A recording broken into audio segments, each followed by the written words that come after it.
Hello, vinyl community. This is Tommy in North Carolina. And those of you that have been following me on Instagram and Twitter will probably notice, as Tommy Burton75, probably noticed that yesterday I spent the day listening to all of the Mono Beatles reissues. Now, I'm going to give you my thoughts and impressions on each one now that I've listened to them and they're fresh on my ears. And for those of you that probably know all the backstory and all that, just go ahead and fast forward to when you see me holding up records and you don't have to listen to all this. But most people know that there were usually two standard releases of most pop rock releases back in the 60s. One was a stereo and one was mono.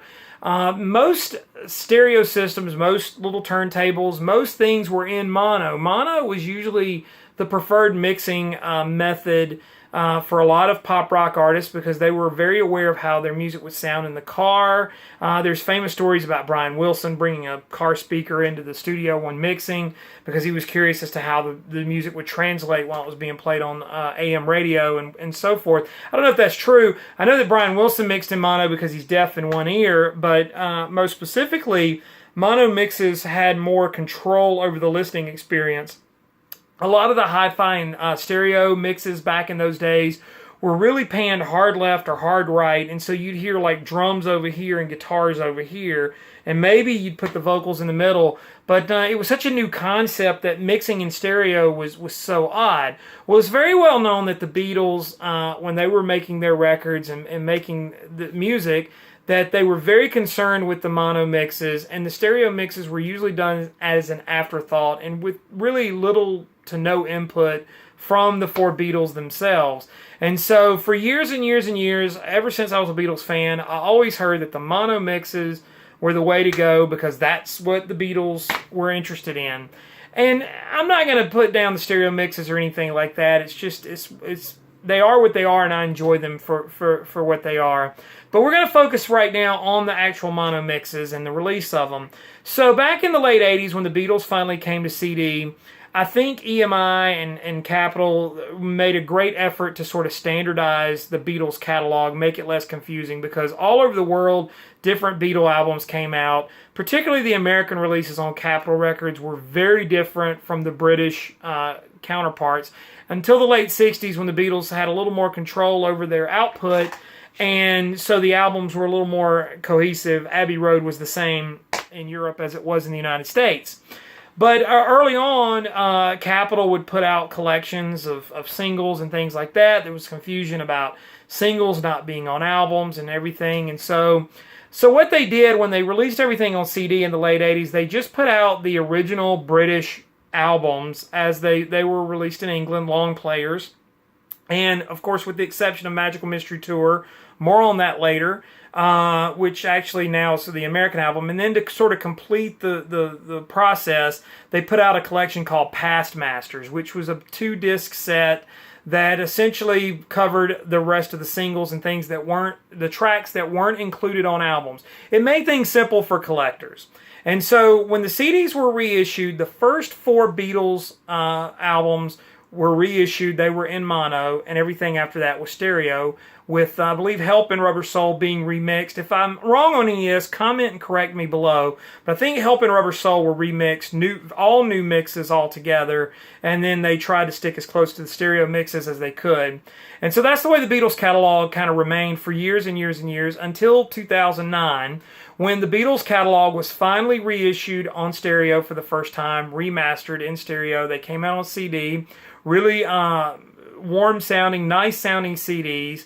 Well, a few years later, they put out the mono collection. They finally released mono editions of the Beatle albums. And it was a big event for collectors because, you know, I remember back in the 90s when, you know, a mono Sgt Pepper was like a grail find because, you know, you'd always heard that's the way Pepper should be heard, so on and so forth. And so they were very expensive and pricey and hard to get your hands on. And so you usually had to settle for bootleg CD copies or whatever just to hear the mono mix of an album like Sgt Pepper. Well, the Beatles put out, you know, in addition to the 2009 stereo remasters, they put out the mono set as well. So you could finally get the Beatles mono albums in stereo, remastered and gussied up. And so fast forward a couple of years later when they finally put out the albums on albums in stereo, they reissued the Beatles catalog. And they basically use those 2009 stereo remasters as the basis for that. They're digital copies, but they make for good, clean records to listen to. Now, there were some issues, and you can look online, and I'm not going to go into great detail, but there's some quality control issues with the pressing plants, so on and so forth. And so people were, most of your audiophile type people were really generally unhappy with the stereo remasters, especially here in the United States, because there were some problems with the quality of the vinyl and all that. I don't have those stereo vinyl issues. Most of the Beatles albums that I have on vinyl are old American issue albums. I've got a couple of European pressings, but for the most part, I've kind of stuck to the American releases. And I enjoy them. I usually try to get a stereo mono of each one just to have the comparison. But when the mono albums finally came to vinyl, they really did a big thing, and they used analog sourced material. They tried to keep it as close to the original as they could in the packaging, just all the detail, and they were very aware of the problems with those stereo ones. I think the stereo ones have been fixed now, and I'm not putting those down. For those of you that have them and enjoy them, that's great. In a lot of ways, that's the best way to get a good clean copy of some of those albums. And maybe one day I will grab them. But the mono ones are kind of the ones I gravitated toward, and I have them. And as I said yesterday, I listened to them. And so here are my impressions of that mono collection and kind of what I thought. And we'll start with the first one, Please Please Me in mono. These are the original British LPs as they came out. Please Please Me with Love Me Do and 12 other songs. Now, just to read the hype sticker here, and it's pretty much the same hype sticker on each one with the exception of the track listing. Just to give you an idea of what we're dealing with. This heavyweight vinyl, 180-gram vinyl record was cut from the original master tapes. The mastering team used a completely analog signal path and were guided by the notes by the cutting engineer for the first pressing of the album. The packaging replicates the artwork and construction of the original LP release. So there you go. They came out and they used the Parlophone labels, which was really nice. And they also came with a little booklet that had the sort of additional notes, what kind of told you. And most of the notes are the same pretty much in each one, but they included, like, if there were special ones, like this one in particular, they said with the edits and everything, the tapes were not in the best shape, so they created a new analog tape to do this. There's a lot been said about this. Greatest debut album, probably, because it is the Beatles. It does carry that weight. This particular mix, I grew up listening to the CD of this album, and so it's a little more dynamic. There's more depth to it than the old 1988 CDs have. But, I'm used to hearing these albums in mono, so there's no great revelation to be said here. It is what it is, and it's a good, clean, nice copy. The next one is With the Beatles. A lot of people confuse this with Meet the Beatles, the American counterpart, because the album cover is pretty much the same, and it says With instead of Meet. But this is the second British album from 1963, and as it was released. And again, like Please Please Me, I'm familiar with this album in mono because that's the way I've listened to it mostly. But again, there's more depth. These are good, clean, quiet pressings. They sound good. The 180-gram vinyl weight is really translates well. And like I said, it's a good, quiet pressing. And so really this is a good way to get original British Beatle albums at an affordable price. I was talking to my friend Sean in New Orleans. Hi, Sean. And we were discussing that too, that to buy these in their original British configurations, they're going to run you pretty pricey in the hundreds of dollars. And so these usually range between $20 to $25. Now, from what I understand, and just as a side note, I don't think these are as available in stores as they were a couple of years ago. I think these came out in 2014 when they released these on vinyl. So you'll probably have to specially order them from Amazon or places like that, wherever you order records, Barnes & Noble, things like that.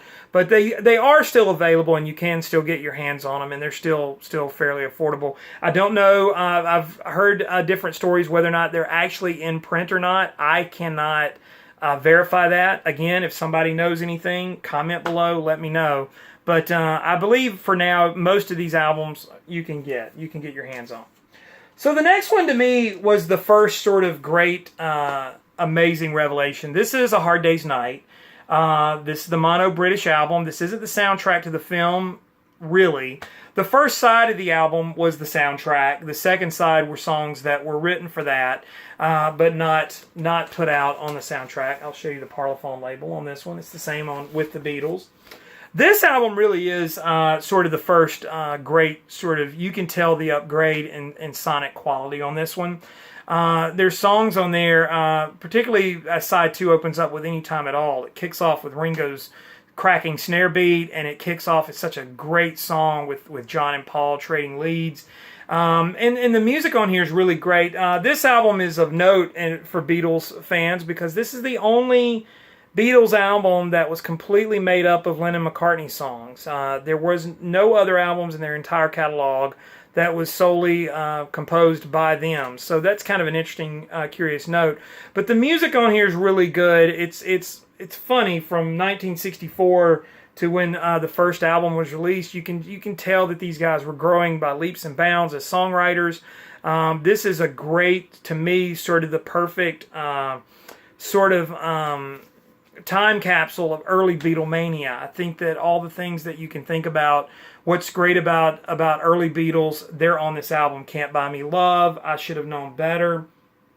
Of course, the title track, Hard Day's Night. All of those really, to me, kind of sum up the great stuff about early Beatlemania. But also on this album, too, you've got some great songs like the ballads like If I Fell and I Love Her. All fantastic songs. And then side 2, you get into some more interesting material. Things We Said Today, lyrically, I think was a giant step forward from something like Please Please Me or Love Me Do. And so that was a big accomplishment. The next album, released in the later half of 1964, December of 64, was Beatles For Sale. And this album, you can start to kind of see, and even the cover, you can tell the fatigue is starting to settle in. This album, again, always kind of been available in mono. If you grew up listening to the old CDs, it was in mono. But the songwriting gets a little more complex. No Reply, I'm a Loser, Babies in Black. I think they started listening to Dylan by this point, so the lyrics are getting a little more complex. But there's also stuff like Mr. Moonlight and Kansas City, so they kind of went back to the well of doing the American R&B covers and things like that when they got back to this album. Because I think between the touring, the film schedule, the writing, just everything, I think it was starting to wear out a little bit. And so Beatlemania was definitely taking its toll. This is a fun album. The mono mix is like I said, I don't think it's a great revelation because, like I said, if you've listened to the 88 CD, it's there. There's more depth. Again, all of these sound superior to the original CDs. So when it comes to an upgrade sonically, these are the way to go.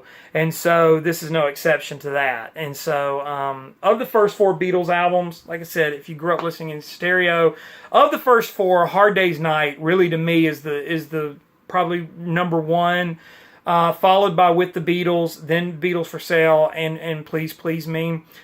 You know, the recording techniques of Please Please Me, it was recorded in a single session, in the early 60s, so the technique was a lot more crude, and so you can imagine sonically they were stepping up. But of those first 4, I definitely say that Hard Day's Night is the one to have, and then ranked from there. So that's the best way I could give it to you. So we move forward to 65, the second film, Help. Now, of all of the mono reissues that came out in 2014, this one to me is the least impressive sonically. Side 1 in particular is kind of flat, and it's not that great. Now side 2 there is an improvement. I don't know why side 1 sounds much more flat than side 2 does. Side 2 kind of does have a little bit of the presence, which is a shame because side 1 has great songs like Help and The Night Before, You've Got to Hide Your Love Away, Ticket to Ride, all on the first side of this album, songs from the movie. And then the second side, you get, they go back to some of the covers like Act Naturally, Dizzy Miss Lizzy. But it's also got I've Just Seen a Face and Yesterday. Also, just incidentally, I'm a big fan of George Harrison's song on this album, I Need You. I think it's a fabulous song. I love it. I love the melody. I love that song. I love the volume pedal guitar work. If you don't know I Need You, I highly recommend checking it out because it is a wonderful gem of a song, and I think it's very underrated when it comes to Beatles songs. You don't hear people talk about it as much, but I think it's just a fun, great tune. But it's a shame that this album doesn't sound better than it does, because I really like the Help album. I think Help kind of it's fit between that early Beatlemania and into the later mid-period Rubber Soul, Revolver as we go forward. But there's some really good albums. They're definitely more folky and more introspective beginning here, and getting further and further away from just sort of that girl-boy pop rock stuff. But I love Help. Song for song, I think this is a great album. Unfortunately, sonically, this is probably my least favorite of all the mono reissues. And so now we jump ahead to what a lot of people consider one of the greatest Beatle albums of all time, Rubber Soul. Rubber Soul came out in '65, late '65, December to be exact. And this was, one of the first big influential Beatle albums. And, it featured a hip cover and title. And it had songs like Drive My Car, Norwegian Wood, Michelle, Girl, just In My Life, all of those on the original British Rubber Soul. And, this is an album that really has earned its place as one of the great Beatle albums because, it's a great album. It's certainly that sort of snapshot of that mid-'60s Beatles period. Now, this mono reissue is fabulous. Norwegian Wood thumps nicely. The nice thing about a lot of mono mixes, to me, is I hear more bass, which is great because Paul McCartney's a brilliant bass player. But there's more bass presence in these mono mixes. But this album definitely is most certainly an upgrade from what you're used to hearing. And the mono mix is, I won't say it's like a revelation like some of the later ones may be, but it's definitely, it definitely serves its place as one of the great Beatle albums. And of course, as you go forward, Beatles fans know, from Rubber Soul into Revolver, which if you're not a total fan of Rubber Soul, then Revolver usually gets listed as one of the great all-time Beatle albums. Again, the bass and just the presence of everything on this mono reissue is just superb. This is one of those albums you can crank up and turn it up loud and just hear everything and let the music just totally absorb into it. This is an album, it featured, Eleanor Rigby, Taxman, Yellow Submarine, Good Day Sunshine, Got to Get You Into My Life, and of course Tomorrow Never Knows, which was kind of a harbinger of things to come with the Beatles. It was a leaps and bounds forward from what they were doing even just a year earlier when you go from Help to Revolver. Like I said, this is a phenomenal album, and again, rightfully deserves all the great critiques that it has, and that it's a great record. And then it's like a roll. The next album is Sgt Pepper. Of course, this year we celebrated the 50th anniversary of Pepper. Go back and watch my video about the remix of this album.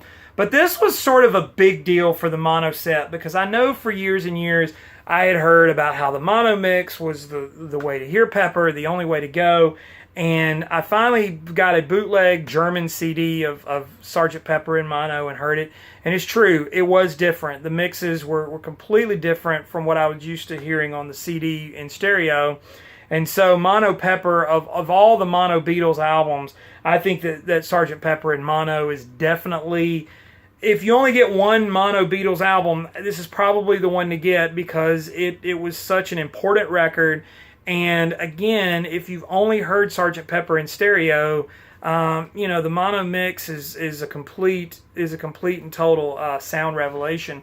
And as a matter of fact, on the 50th anniversary stereo remix, I think they based it on the mono. I think the mono was the way to go.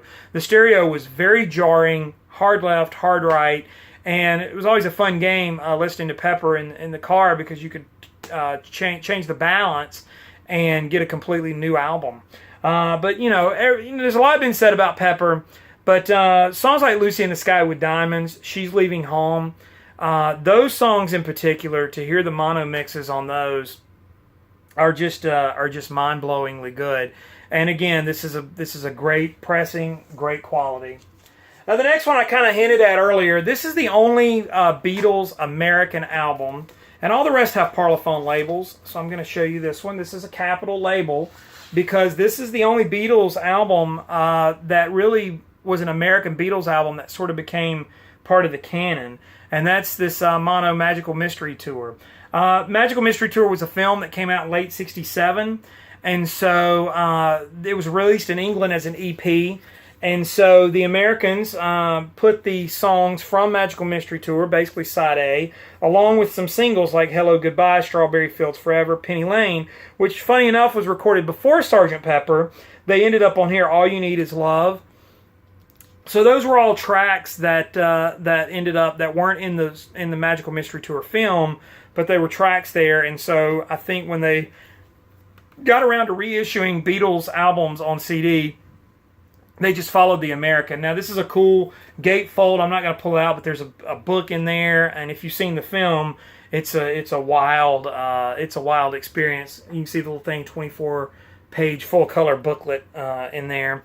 But on side A, you've got Magical Mystery Tour, Fool on the Hill, and I Am the Walrus. So, I always liked this album growing up and listening to it. I thought it was a fabulous record, and it was a great counterpart to Sgt. Pepper. To me, it's more of a concept album than Sgt. Pepper, where Sgt. Pepper was presented as a concept of songs by a fictitious band. This is actually roll up for the Magical Mystery Tour, and we're going to go to all these places and visit them.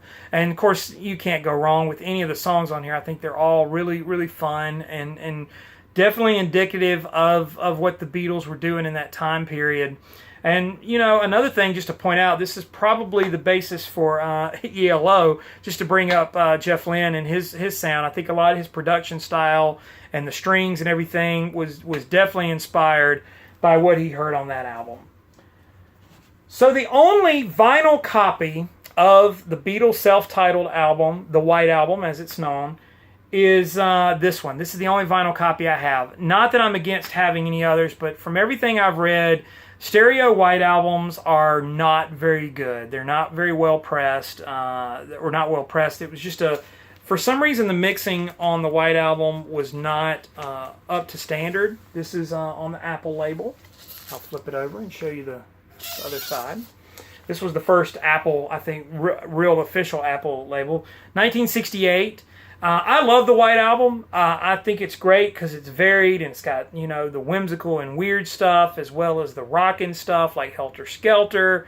I like the songs and the material on here. It's all really good. But the White Album is certainly a mystery sort of thing for a lot of vinyl enthusiasts. From what I understand, I think the purple Capitol labels, mastered by Wally, I think, and correct me if I'm wrong, comment below, are very sought after, and I think even the orange Capitol labels from the 70s are okay. Of course, top loaders from England are highly desired, but I just can't find a good stereo for a good price that I'm willing to shell out the money for, and so I'm not totally against it. But I will say that the mono White Album is fabulous. There's nothing wrong with this particular pressing. And I think this is one of the better pressings of the White Album, I think, that is out there. Now, there is some very subtle differences between the mono White Album and the stereo, particularly some of the lengths of the songs. There's no I've Got Blisters on My Fingers, but I think Don't Pass Me By, the Ringo song, is sped up on the mono. It's got a little more, it kind of rolls along a little more. But so that's interesting how those variances occur. But the White Album mono is definitely one of my favorites of the mono set. And finally, the last thing, and I've told you about the Past Masters early on. They released the leftover tracks as kind of a companion piece, the Mono Masters. This is a 3-disc set, and it's got stuff like the single mix of Love Me Do. It's got From Me to You, some of the EP tracks like Matchbox and Slow Down, Lady Madonna, Hey Jude. Those songs are all, Don't Let Me Down, Get Back. They're all on this Mono Master set. And so it's they're all original mono mixes, and it just kind of completes everything that's in the mono set. Some of the Yellow Submarine stuff, like It's All Too Much, another very underrated Beatles song by George, is on this set, and it's absolutely just a stunning song. And so it completes everything that you could possibly want. Now, just kind of overall ranking them, I'd probably say Sgt Pepper, Revolver, White Album are probably top 3 in those mono mixes in terms of just overall sound quality. Followed by, again, I'm going back to Hard Day's Night as a great one. Magical Mystery Tour, it sounds absolutely incredible in mono, so that's up there. Those are among my favorites. The first two, they're okay. They're not just going to blow your ears away, but they're great, good quality pressings. Same thing with Beatles For Sale. Help is probably the least of all of them, the least impressive, which is saying a lot for what 10 or 11 of these LPs. That's saying that you've probably got 5 or 6 that are really going to be.